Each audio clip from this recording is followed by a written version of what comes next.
Why content is the most important thing on your website.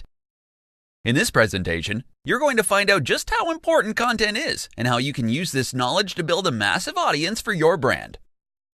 Can you imagine landing on a website with no substantial content on it? I bet you'd hate it. There's literally nothing of value for you on that site, and you'd essentially be wasting your time.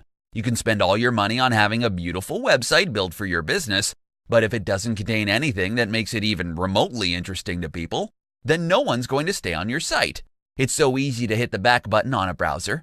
You're not giving anyone any incentive to stay on your site. But if you have valuable content on there, then it's a different story. Content can come in many different formats. You don't even need to publish long-form blog posts every other day or so. You can use images, graphics, videos, audio, and a whole host of other content types to keep your visitors engaged. For the best results, however, you can use a combination of different content formats. Text obviously works best for search engines, but your audience may dislike reading and would prefer to consume other types of content on your site.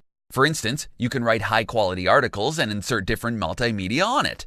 You'll be effectively hitting two birds with one stone. You'll be satisfying search engines and your human audience as well. In addition to spending more time on your site, people will also be more likely to link to your site. This sends out a signal to search engines that your site is an authority on a particular keyword or keywords. When you get backlinks from high-authority sites, it's essentially telling search engines it's giving its stamp of approval to your site. This, in turn, helps move your site up search engine pages. Lastly, with content, you can easily tell your audience what you want them to do. This is where your call to action comes in. You can't just ask for people's email addresses or ask them to buy something from you right off the bat. You need to offer them something valuable first. This is why having good content in the first place is important. It allows you to give value to your users so they'll be more receptive to your call to action.